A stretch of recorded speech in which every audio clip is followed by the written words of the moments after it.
Welcome back to Big Movie Mouth Off. We're still here at Broovy Cinema Pub, our kind hosts reviewing more movies. I'm Jeff Weiss with MSN Entertainment. And I'm Jimmy Martin with Slug Magazine. You can find Big Movie Mouth Off on Xfinity Channel 6, also on their on-demand system, Salt Lake Alternative, Utah On Demand for that one.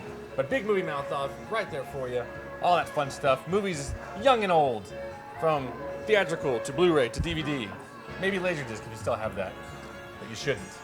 VHS? Betamax? Betamax. This week's review, by the way, is brought to us by our kind sponsors at Este Pizza and Sugar House, 2021 South Windsor. It's kind of between 21st South and 9th East in Salt Lake City. Hidden back there. Yeah, for my money, the best pizza in the valley. Oh, delicious. Yes, and good folks too. I drool when I think about it. I can't even do it. And for this one, they had onion rings. Tell them why. It was the one ring to rule them all, as they sponsored The Hobbit, the long-awaited adaptation of J.R.R. Tolkien's novel, in which, sort of a prequel to the Lord of the Rings films, actually, in which Bilbo Baggins, this time it's a much younger version, played by Martin Freeman, dragged reluctantly on a quest by Gandalf the Grey, again Ian McKellen, to accompany dwarves who would wish to reclaim their homeland from the villainous, fire-breathing dragon Smaug. Nice. Who we briefly get to see, by the way. Little bit. Yes.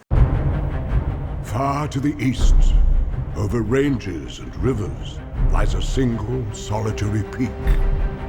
The dwarves are determined to reclaim their homeland. I like visitors as much as the next Hobbit.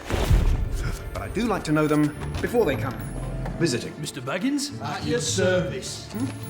I'm surrounded by dwarves. What are they doing here? They're quite a merry gathering. So, this is the Hobbit.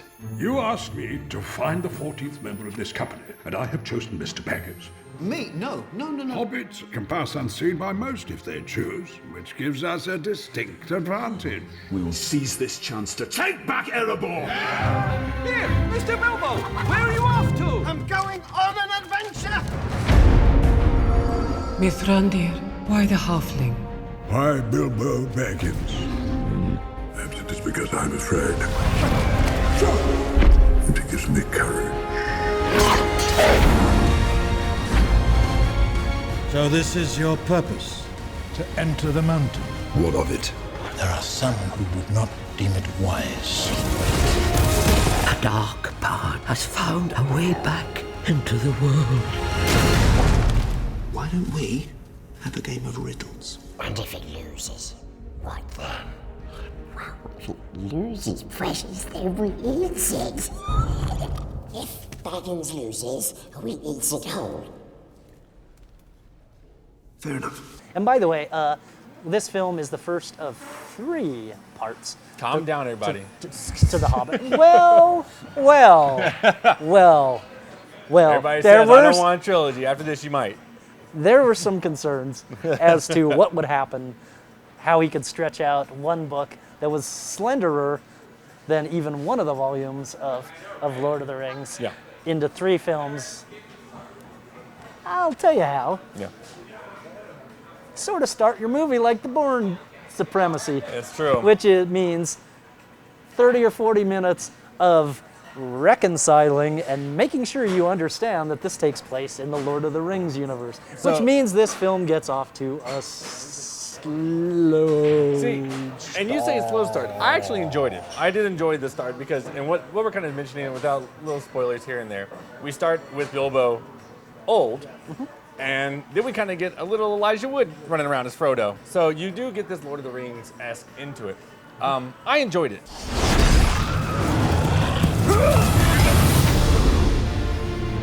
I will take each and every one of these dwarves over the mightiest army. Loyalty, honor, a willing heart. I can ask no more than that. Home is now behind you. The world is ahead.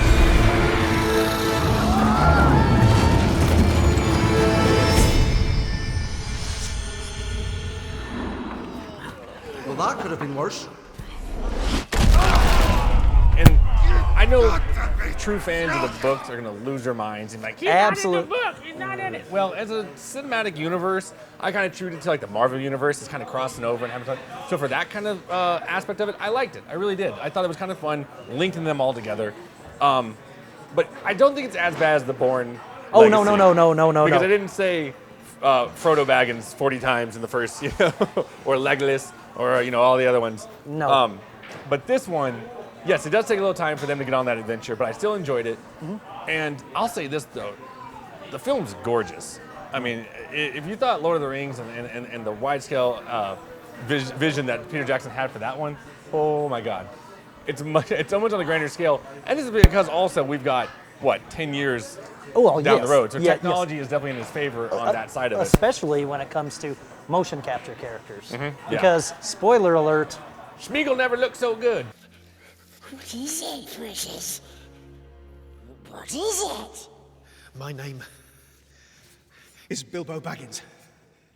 Bagginses. What is a Bagginses, precious? I'm a hobbit from the Shire. Oh, we like goblinses, batses, and fishes, but we hasn't tried hobbitses before. Is it soft? Is it juicy? Now, keep your distance. I'll use this if I have to. I don't want any trouble, you understand? Just show me the way to get out of here, and I'll be on my way. Why? Is it lost? Yes, and I want to get unlost as soon as possible. Oh, we know safe paths for hobbitses. Safe paths in the dark. Shut up! I didn't say anything. We wasn't talking to you. yes, Andy Serkis is back as everybody's favorite ring-obsessed, creepy creature who provides very welcome relief at times in the film, which I'll admit, as much as I love The Hobbit, this is a little draggy, and there are things that Peter Jackson's done to this film that sort of remind me of things that George Lucas did in Phantom Menace. Yeah. That includes a pair of rock trolls who are clearly representative of the Three Stooges. Yeah, it's down to the voices. I don't mind. This is a series that you can definitely have humor in it. Absolutely. And there's some scenes that are very goofy, burping jokes, all that's fine. Fine. Works very well in that universe. With this, it took it too far. Yes. And maybe it's because Three Stooges came out earlier this year, and it just started reminiscing and started having seizures, going, no, don't come back. And it really did. It felt like it was directed by George Lucas, and that's not what I want to see from Jackson by any means. No, I don't. Because I never really got that quality of filmmaking in the first trilogy, and not that as much as you want to link these, you can separate them, but I don't want it in this trilogy either. No. And there's some other things that happen in the film. I feel like we're kind of spoiling a lot. Don't want to give too much away. Yeah, but a lot of you have read the books, so you know. So we're not trying to spoil too much. Absolutely. And by the way, you might be worried, but this film does end on a logical conclusion. A logical point, and seriously, we're at, I was sitting there going, no, I want the next one, and now I got to wait a year, so yes. Damn it. Well, and I will say this. Again, I complain about how slow it starts, and that middle section, which is filled with the fart jokes and the would-be pony eating and whatnot. But that final third, there is very an escape strong scene. Mm-hmm. There's battles, multiple battles, that I always love the cliche. My jaw was usually on the floor. Mm-hmm. I was like, oh my God. And the CGI that Jackson uses in this, even with those terrible trolls, still looks really good. Yeah, no. And Schmeagol's not the only one. There's a lot of CGI characters that look amazing in this film. It's just some are more well-directed than the others. But yes, and better written than some of the others. Yeah. But, as a film, I don't want to get too into the 48 frames per second. I will go on note that I'm not a big fan of it. I think it's a technology that needs to get a little bit more perfected. Absolutely, and I think it's sort of like the first CGI was too, where filmmakers overused it because, and then filmmaking caught up with it later. Yeah. What I think will happen is set design, direction, art direction will catch up with Yeah, 48 frames per second, where they can use it properly. No, I'm totally for the advancement of an art form. Right. And I think that's what he's tinkering with it when I say Jackson, but I just wish he had done it on a smaller scale. I wish he'd done like a short film or something. Just The Hobbit's such an epic, that you just want it to look perfect. And for me, just with that element to it, didn't. But the option to go see it in the 24 frames is there. Yes. So I would say go see it in that format. That's my opinion. But if you are a lover of filmmaking and technology, go see it. Judge for yourself if you want to see this, because it's technology. It's coming. It's that first strike in new technology. Yeah, I mean, it's what Lucas was doing in Phantom Menace. He's just tinkering with shit. Absolutely. By the way, is this film opening in the most formats ever? Yeah. 2D, 2D, 3D, 2D, 3D IMAX, 3D, 3D IMAX. And that's just in 24 frames per second as compared to 48 frames per second. I had a roommate when the first Lord of the Rings came out, and he saw just the one, because that's all that was available at the time. He saw that one like 9 times. I think Jackson's figured it out that his like little group of minions are gonna go try every single one, like going down a buffet line and just scooping on a different plate, and he's gonna make billions. Absolutely, this thing is gonna destroy. And by the way, we are bagging on 48 frames per second for now, but I'll say this: in future installments, since most of the footage is shot, perhaps there's something processing-wise they can do, something digitally that will actually correct those flaws in the future 2 installments. I want to say this before it's over, is that the 48 frames, like on the landscapes and the wide shots, gorgeous, absolutely gorgeous. But when you got in there close, intimate, the close-ups and even just like hands grabbing things, it just looked off. But like I said, judge for yourself. Go experience something new in the world of cinema, because it's we're getting old, and that's just where we're going. So yeah, it's. I will say this: it's a decent first chapter. Yeah. In the trilogy, would I say it's as good as the Lord of the Rings films? Not really. Is it as bad as Phantom Menace? No. I'm sort of.